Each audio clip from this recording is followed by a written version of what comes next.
Muy buenas noches para todos. Siendo las 7:35 de la noche, entonces vamos a dar comienzo a la reunión académica de esta noche por medio de esta modalidad virtual, webinar. Nos convoca entonces la charla de degeneración hepatolenticular, o más conocido como enfermedad de Wilson. Esta charla es brindada a ustedes gracias al apoyo académico de Valentec. Y esta noche la presentadora de la charla, la expositora, es la doctora Ailín Margarita Carias Domínguez. La doctora es médica y pediatra de la Universidad Central de Venezuela, es gastroenteróloga pediátrica del Hospital Militar del doctor Carlos Arbelo. Además tiene un entrenamiento en soporte nutricional en el Hospital Italiano de Buenos Aires y actualmente se desempeña como gastropediatra con apoyo especial en soporte nutricional, la Fundación Santa Fe de Bogotá. La doctora además es docente de la Universidad de los Andes y de la Universidad del Bosque. Entonces, quiero agradecer a ustedes su asistencia, también a Valentec que está proporcionando que podamos continuar con la educación médica.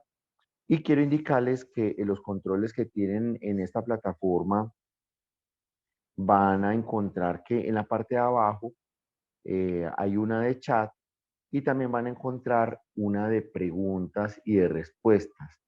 En ambas nos pueden dirigir las inquietudes, apreciaciones y preguntas que tengan acerca del tema. Entonces, sin más preámbulo, quiero darle la bienvenida a la doctora Ailín, agradecerle por su charla y vamos a estar muy pendientes de lo que necesiten en el transcurso de la charla y que ustedes nos pongan en el chat. Entonces, bienvenidos y vamos a disfrutar la charla. ¿Cómo están? Buenas noches a todos. Sabemos que es fin de Buenas jornada, les noches. agradezco el tiempo. Gracias, doctor Ortiz, por la presentación. Gracias a Valentec nuevamente por siempre abrir un espacio para estas enfermedades, pues, huérfanas, poco conocidas y poco habladas. Entonces, voy a compartirles mi pantalla para que de esa manera podamos empezar. Hablar un poquito de lo que es la enfermedad de Wilson o degeneración hepatolenticular. Empecemos con que yo no tengo un conflicto de interés directamente con esta conferencia. Yo he desarrollado conferencias y colaboraciones con la industria farmacéutica y esta conferencia tiene información comercial, pero no hay vinculación personal, excepto que es patrocinada por Valentec. Cuando hablamos de enfermedad de Wilson pensamos, bueno, ¿qué es el cobre? Entonces, el cobre el cobre es un oligoelemento, ¿ok? Un oligoelemento que está además presente en el cuerpo humano y es un mineral, un elemento esencial, ¿ok? Fue descubierto en el año 8700 a.C. Y fue usado por primera vez en los 8000 como forma de piedra, inclusive como forma de pago. Tiene una alta ductibilidad, maleabilidad, conductividad térmica y es resistente a la corrosión. El latón y el bronce son aleaciones que son en base a cobre y la cantidad permitida en el agua es de 1300 partes por millón. Y entonces decimos, bueno, ¿cuál es la importancia del cobre? La verdad es que la deficiencia de cobre es un factor que conduce gravemente a un riesgo de desarrollar hipercolesterolemia e inclusive enfermedades coronarias. E inclusive las deficiencias de cobre en los recién nacidos prematuros se pueden relacionar con diarrea crónica y algunas enfermedades cardiovasculares. El cobre es esencial para la vida. Es un elemento que es biológicamente muy activo. En nuestro organismo cambia formas químicas que son ion cuproso e ion cúprico, y por las características químicas que tiene capacidad de aceptar y de ceder electrones. En el organismo la concentración suele alcanzar 50 a 150 miligramos. Sus principales concentraciones están en el hueso, en el músculo, el hígado y el cerebro. De acuerdo a lo que son los requerimientos diarios alimentarios, para adultos deberían ser aproximadamente mayores a 0,9 miligramos al día. Para los niños va de 0,7 a 0,9 miligramos al día. Y en el embarazo es aproximadamente 1 miligramo, está aumentado el requerimiento, igual que en la lactancia más o menos alcanza 1,2, 1,3 miligramos al día. La ingesta diaria total es de 1 a 3 miligramos, pero solamente se absorbe de un 10 a un 50%. Y pues el origen viene dado fundamentalmente por las fuentes alimentarias y secreciones intestinales. Cuando hablamos del metabolismo del cobre, el consumo y la absorción en una dieta normal excede nuestros requerimientos. Por lo tanto, esa homeostasis se va a mantener fundamentalmente por la excreción biliar. Alimentos ricos en cobre suelen ser los granos, las semillas, el hígado de res, el riñón, los mariscos, los frutos secos, papas, pollo, cacao y chocolate. Y entonces, ¿cómo es el metabolismo del cobre? Vamos a empezar con el gen que es ATP7B, que es el más importante en enfermedad de Wilson y en el metabolismo del cobre, que es un gen que codifica la síntesis de polipéptido beta de la ATPasa transportadora del cobre. ¿Qué ocurre regularmente? Lo que ocurre normalmente es que aquí en el intestino ocurre la absorción del cobre a través del enterocito, ¿ok? El cobre se incorpora a los enterocitos por un transportador que se llama CTR1. Y esto pasa al citoplasma, ¿ok? Y se une a las metaloninas, ¿ok? Y se fija por unas chaperonas, que son estas encargadas acá, al ATP7A, ¿ok?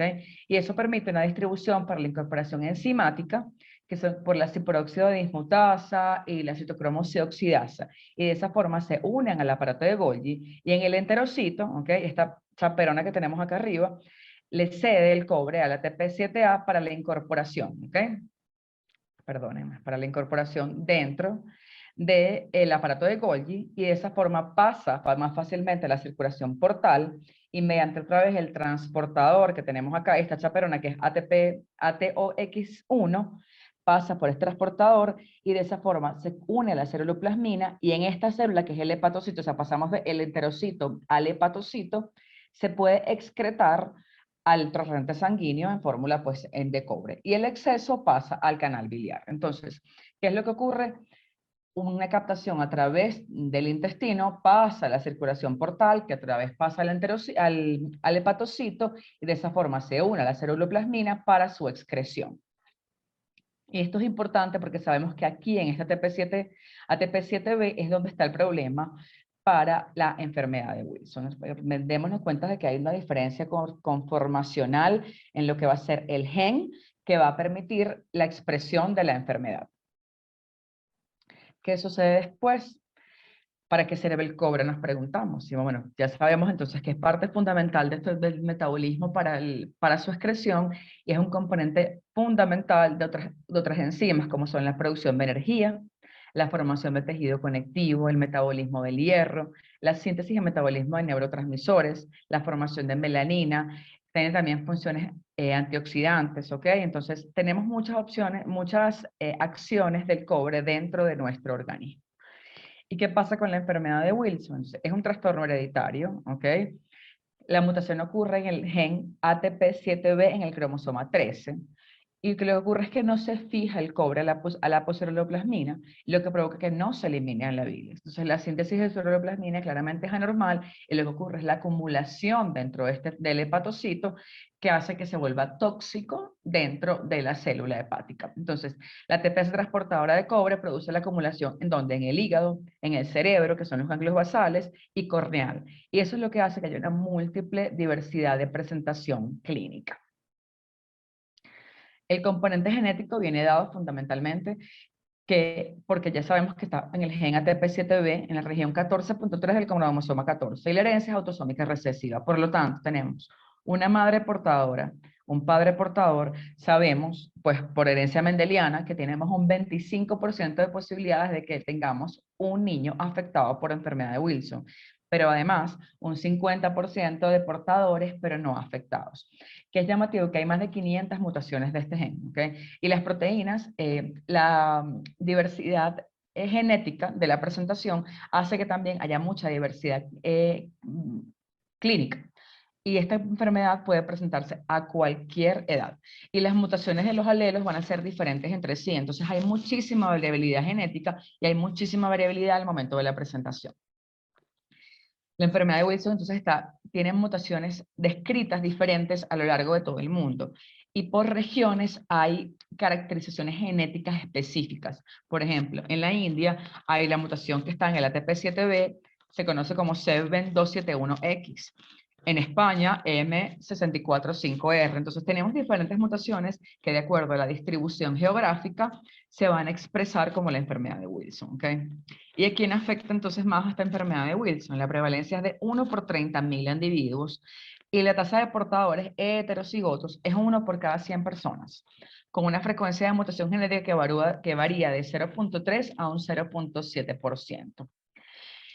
Lo más común de presentación es entre los 5 y los 35 años. Si se dan cuenta, son personas, pues son niños y jóvenes. Por eso es tan importante que nosotros como pediatras tengamos conciencia y sospecha de la enfermedad. A mí me gusta este gráfico porque este gráfico habla un poquito de cómo es la presentación clínica de acuerdo a las etapas de la vida. Y tenemos entonces que en nuestra primera década de la vida suelen presentarse mayormente con afectaciones hepáticas o como se hace el tamizaje porque hay un familiar comprometido y se dan cuenta que el niño también tiene enfermedad de Wilson. En la segunda época de la vida ya empezamos a verla en forma neurológica, acompañado de la hepática y por supuesto el screening. Luego en la tercera década de la vida aumenta las manifestaciones neurológicas, disminuyen las manifestaciones hepáticas y bueno, el screening se vuelve más pequeño y así vamos progresivamente en lo que es la manifestación mayor y más predominante de enfermedad de Wilson, como ustedes saben es la forma neuropsiquiátrica y la forma hepática, además de la oftalmológica claramente. ¿Y cómo nos presentamos clínicamente? La historia natural de la enfermedad pasa desde que del momento cero suele ser asintomático, ¿ok? Hasta más o menos los 17 años que empieza una enfermedad sintomática hepática en la cual puede haber falla hepática fulminante, hemólisis o cirrosis.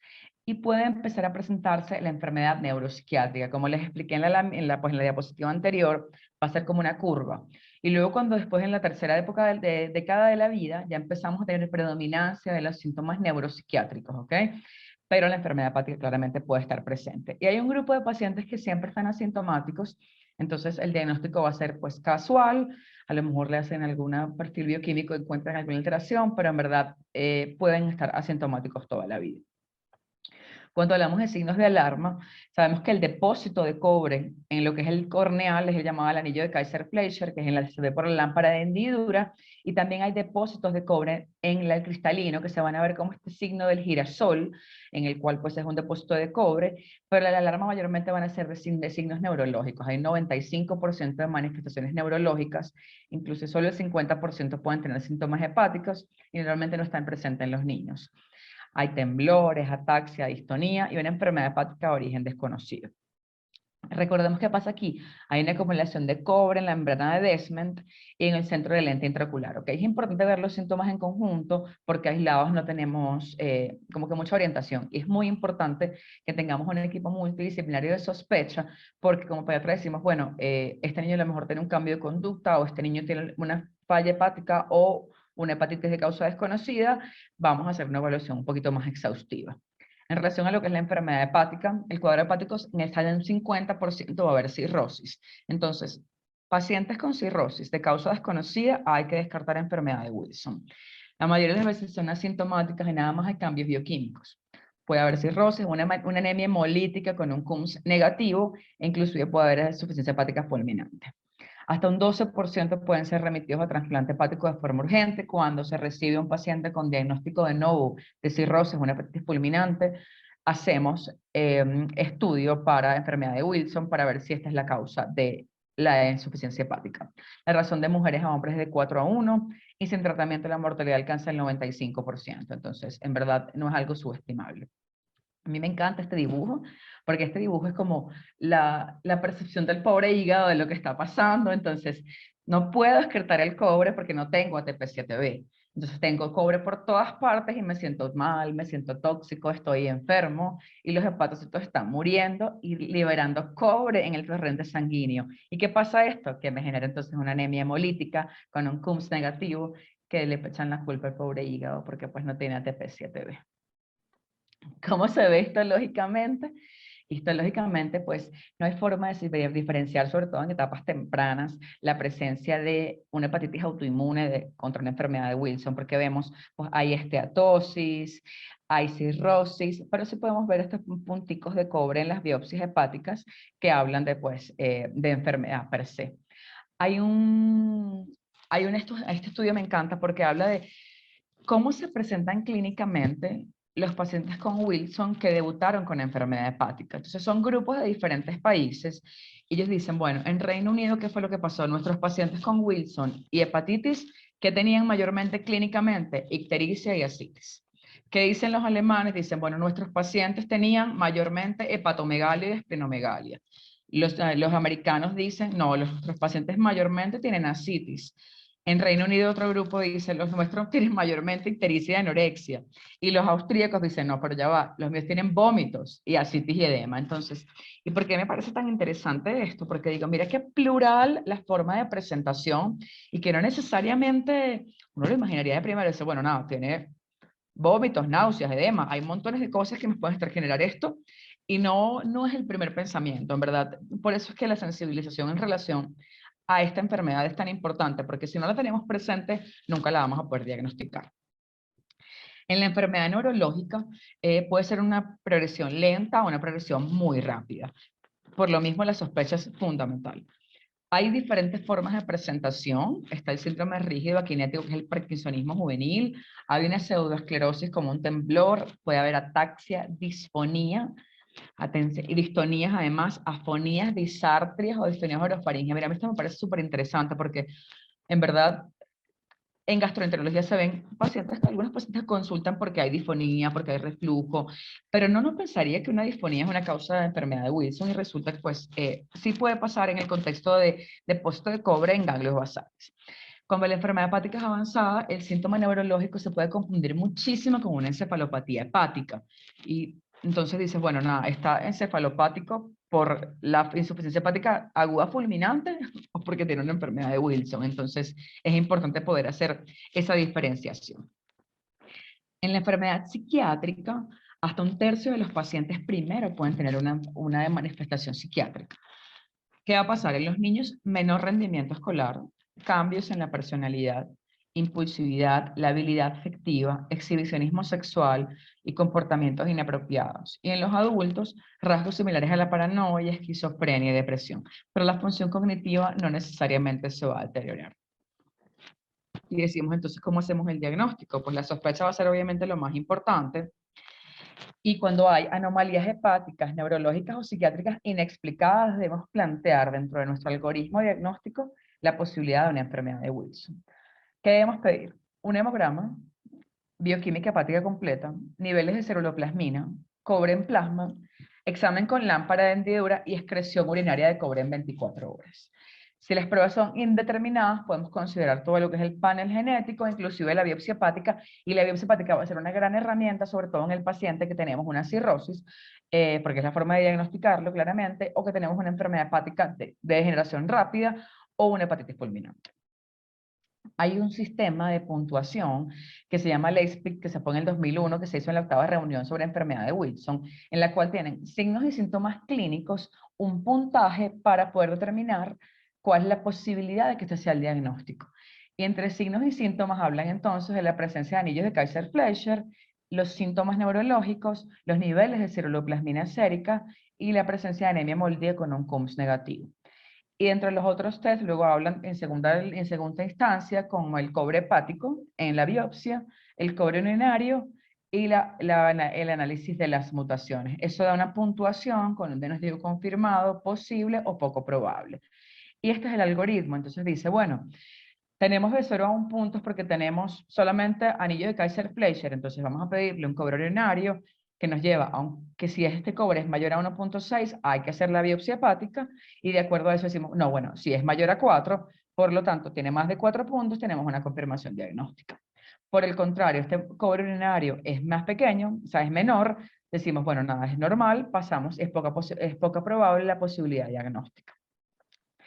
En la evaluación clínica hay diferentes escalas que están validadas para enfermedad de Wilson. Hay una que se llama Unified Wilson's Disease Rating Scale, que mide de forma una escala neurológica con 27 ítems, una escala hepática con 9 ítems y una escala psiquiátrica.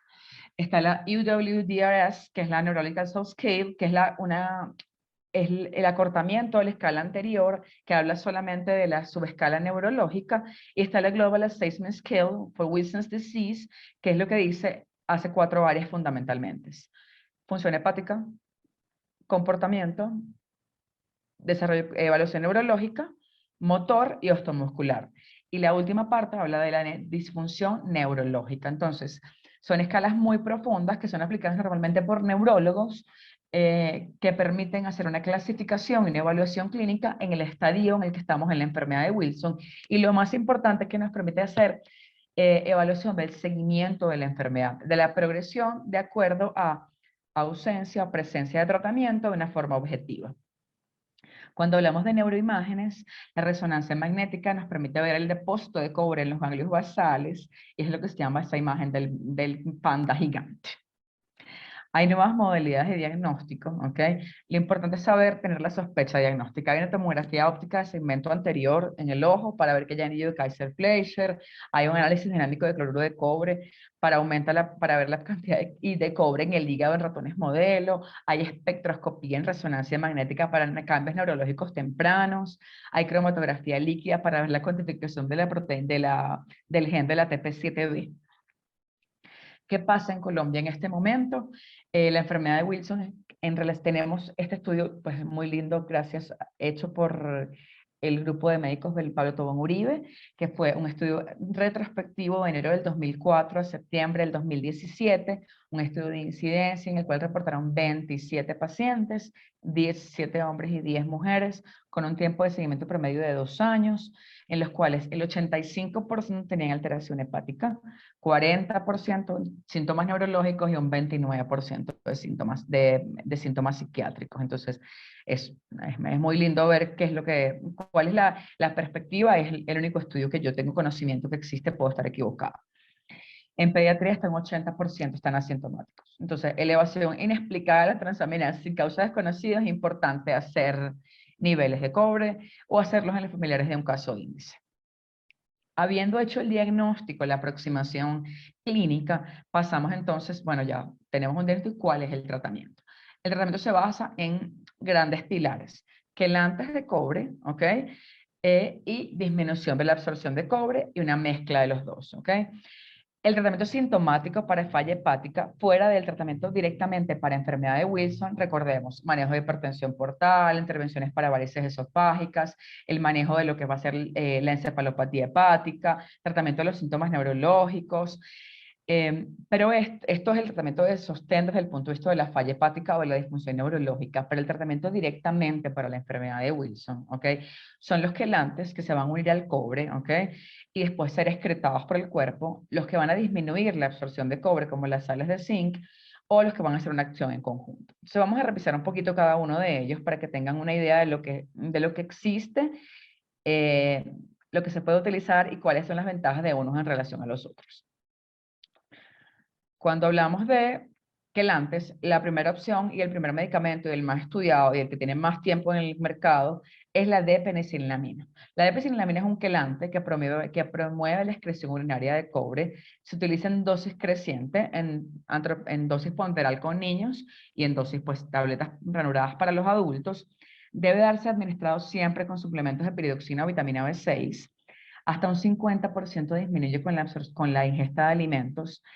Y estamos hablando que para poder ver una mejoría desde el punto de vista de funcionalismo hepático pueden pasar hasta 6 meses y hasta 3 años para mejoría neurológica. Inclusive hasta un 30% de los pacientes se evidenciaba en el GAS, que pues la Global Assessment Scale para Wilson Disease, que empeoraban los síntomas neurológicos. Yo traje este estudio fue un estudio retrospectivo de 158 pacientes con enfermedad de Wilson que tenían síntomas neurológicos. Y esto fue recolectado por el Servicio de Neurología de un hospital de China, ¿ok?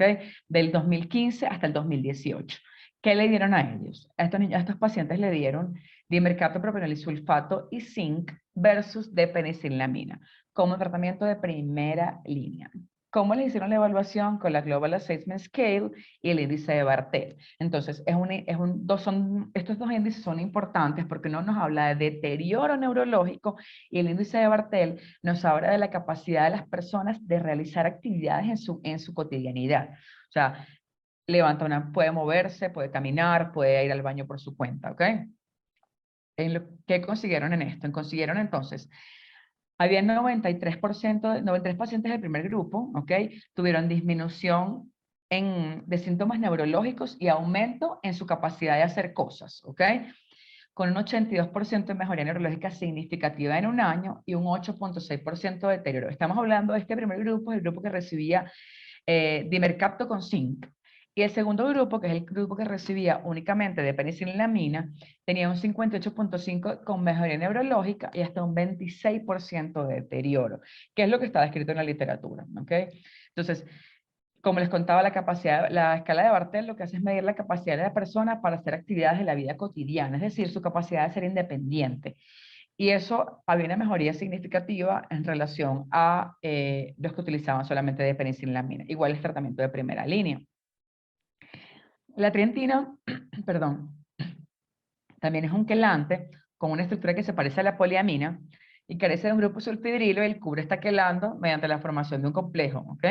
Y promueve la excreción urinaria de cobre, que es lo que más queremos hacer. Es un tratamiento inicial eficaz, considerado de primera línea en falla hepática y en pacientes con síntomas neurológicos que ya están establecidos. Como habíamos hablado, con la de penicilinamina tenemos un riesgo de deterioro neurológico. Entonces, cualquiera de estos dos quelantes pueden ser primera línea, pero hay que saber escoger uno sobre el otro en el momento de escoger el tratamiento. No se puede dar concomitantemente con el hierro y se está descrito que la cantidad de efectos adversos es menor comparado con otros quelantes. ¿Cuáles pacientes son elegibles para usar terapia con trientina, con pues, clorhidrato de trientina de primera línea? Aquellos que han tenido, mientras tomaban penicilinamina, fiebre, rash, adenopatías, neutropenia, trombocitopenia, proteinuria. También puede ser una alternativa a la penicilinamina cuando hay antecedentes de tendencia autoinmune, cuando hay enfermedad renal o una trombocitopenia grave, o los que son sensibles a la penicilina. ¿Cómo viene la trientina? La trientina viene en presentación de 150 miligramos de tabletas ranuradas que no requieren cadena de frío en nuestros países tropicales. Esto es algo súper importante.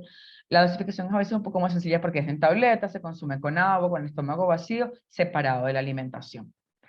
Esto es una búsqueda que yo hago cuando uno se coloca en una plataforma pues, como PubMed y dices, pues, Wilson Disease, ¿qué está pasando en el mundo? Te estás dando cuenta que las cosas están cambiando y hay muchísima información.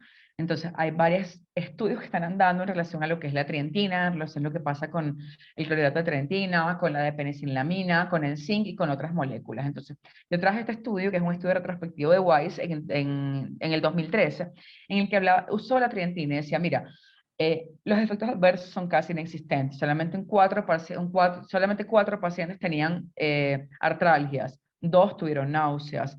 Eh, los efectos más comunes en verdad no eran casi nada comparados con la de penicilinamina y ningún paciente estuvo afectado durante el tratamiento. Entonces, era algo bien interesante. Igualmente, esta FDA dice, eh, por más de 70 años, la línea aprobada para el tratamiento de la enfermedad de Wilson era la penicilinamina. Sin embargo, el estudio Kelate, que es el estudio que llevó a cabo pues, hasta septiembre del 2021, dice, es un estudio fase 3 que dice, podemos utilizar la trientina clorhidrato como primera línea, ya que es seguro, ya que es un medicamento que tiene menos efectos adversos y porque además tenemos facilidad de administración. ¿Okay? Entonces dicen, bueno, ¿cómo vimos esto? Pues este estudio fue un estudio randomizado, controlado, doble ciego, ¿okay? En el cual teníamos 9 países y 15 centros, ¿okay? Para poder hacer el estudio completo y lo que usaban para inclusión era los niveles de ceruloplasmina, la ceruloplasmina en orina y la función hepática. Y si eso se hizo seguimiento por un periodo de 12 semanas y los pacientes fueron randomizados, un grupo de trientina y otro grupo de penicilamina 2 veces al día. El endpoint, o sea, lo que estaba buscando era los niveles de cobre en orina directamente y los niveles de cobre sérico. Y pues dijeron, en verdad, cualquiera de las dos opciones son buenas, son seguras. Sin embargo, cuando utilizamos clorhidrato de trientina tenemos menos efectos adversos, se alcanzan las mejorías neurológicas, hay remisión de los síntomas. eh, y pues cuando vemos los resultados eran positivos para el uso de la trientina. Hablemos del zinc. El zinc lo que hace es intervenir con la absorción de cobre en el tracto gastrointestinal. ¿Okay?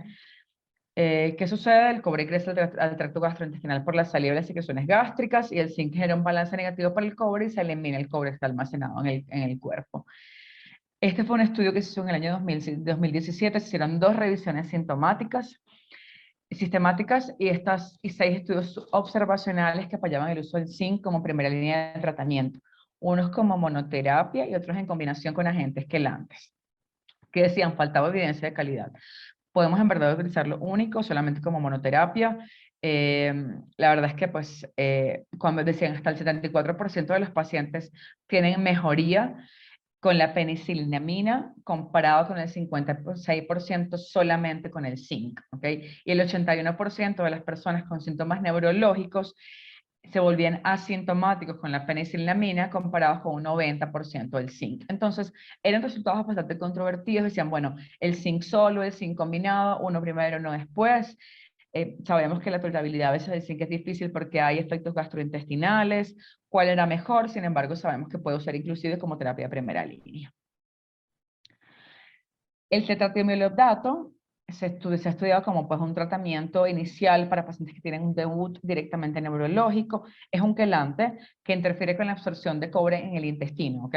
Cómo se administra con los alimentos. Se une con la albúmina y de esa forma se puede eliminar, incluyéndolos con los hepatocitos, y entonces hay aumento en la excreción biliar.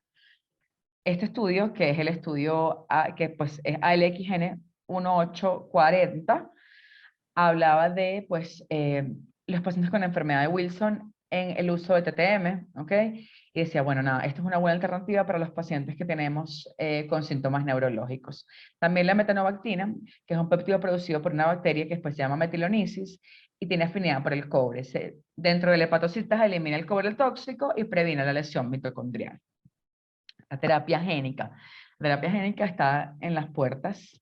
En verdad, el reemplazo genético teóricamente va a generar una cura, porque lo que haría sería pues alterar directamente la TP7B, que es la que tiene la mutación, y si se mantiene por suficiente tiempo esa expresión transgénica, pues no va a haber enfermedad.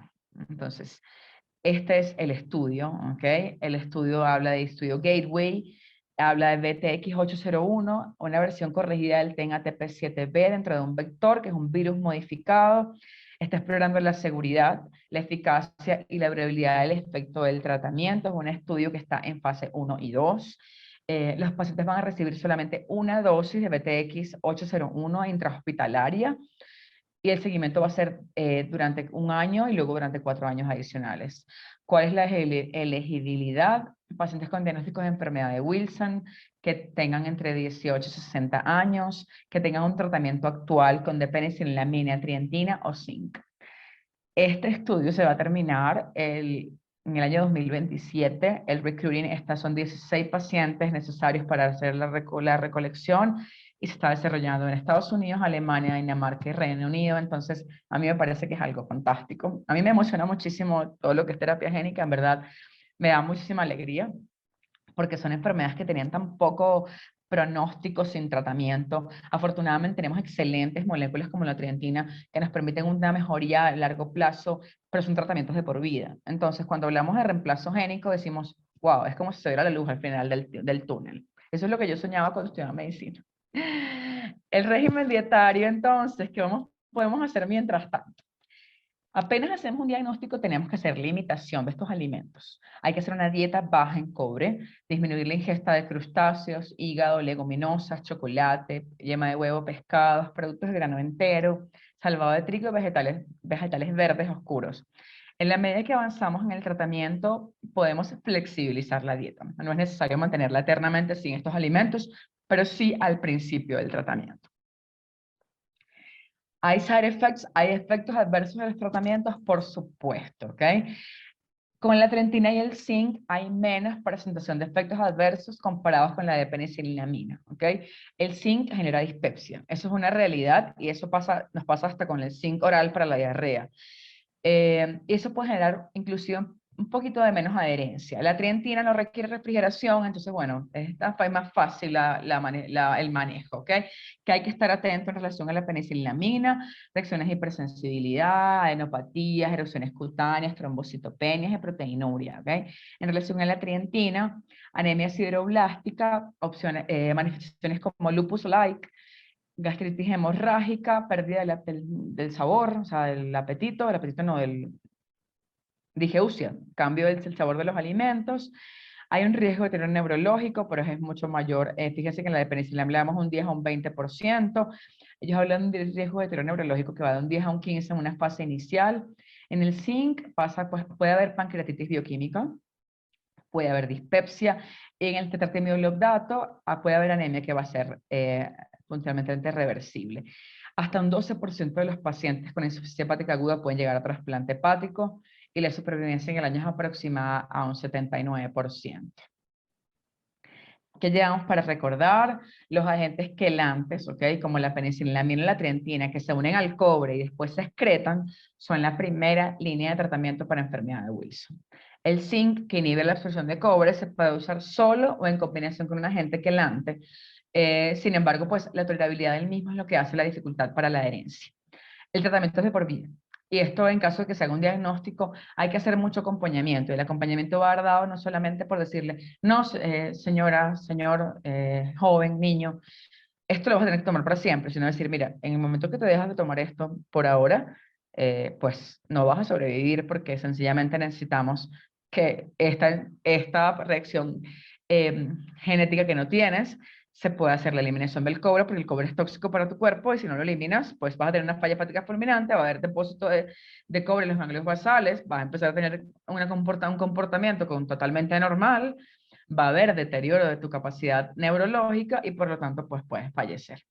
El trasplante hepático puede ser necesario para la insuficiencia hepática fulminante y la enfermedad hepática descompensada que no responde a terapia médica. ¿Ok? Como a mí me gustan los dibujitos, este dibujo resume todo lo que es la enfermedad de Wilson, ¿ok? Entonces, el Wilson, ¿qué es lo que hace? Pues el Wilson le gusta guardar el cobre, ¿en dónde? En el hígado, en el ojo y en el cerebro, ¿ok? ¿Y qué hacen cada uno de esos? Cada uno de estos, pues este cobre va a generar acumulación y toxicidad en el hígado y va a generar hepatitis, cirrosis y falla hepática fulminante. El hepatocito que tiene falla libera cobre en el torrente sanguíneo y eso genera una anemia hemolítica, que es un CUMS negativo. ¿Qué sucede en mi cerebro? El depósito del cobre en los ganglios basales va a generar hipotensión ortostática, incoordinación y temblores. Y va a haber claramente cambios en el comportamiento, como tantrums, pues depresión o cambios de humor, ¿ok? Y dice, en el ojo, ¿qué pasa? El anillo de Kaiser-Fleischer es patognomónico y dice, pues me encantan tus ojos que tienen un anillo dorado o plateado o color cobre, pues a pesar de que me parece que sea encantador, puede ser claramente una evidencia de un depósito de cobre en tu córnea o en tu cristalina. ¿Qué hay en el futuro? Como les hablaba, la terapia génica, la terapia celular y el monitoreo del tratamiento. Cada vez hay formas más sencillas que no son el cobre en orina durante 24 horas o solamente los niveles de ceruloplasmina. Pero sobre todas las cosas, lo más importante que yo les quiero dejar en esta corta conferencia es que la sospecha es lo más importante. La sospecha hace la diferencia y hace una posibilidad de pensar, oye, este paciente que tiene cambios a lo mejor de su estado neurológico, un niño que está muy irritable, con una función hepática alterada, oye, ¿será posible que tenga una enfermedad de Wilson? Entonces tenemos las herramientas para poder hacer un apoyo diagnóstico y sobre todo para poder darles una perspectiva de tratamiento adecuada a nuestros pacientes. Eso era todo lo que yo les quería contar el día de hoy, la noche de hoy. Gracias por su atención y me quedo pendiente de si tienen alguna duda, alguna pregunta, alguna cosa que no tengan clara. Para mí será un placer. Doctora Eli, muchas gracias por tu presentación. Me parece que lo hiciste muy práctico y sencillo de la forma que nos lo expusiste. Quiero agradecerte entonces, feliz noche, y quiero despedir al auditorio y agradecerles por su asistencia. Una feliz Feliz noche para noche. todos. Hasta luego. Gracias.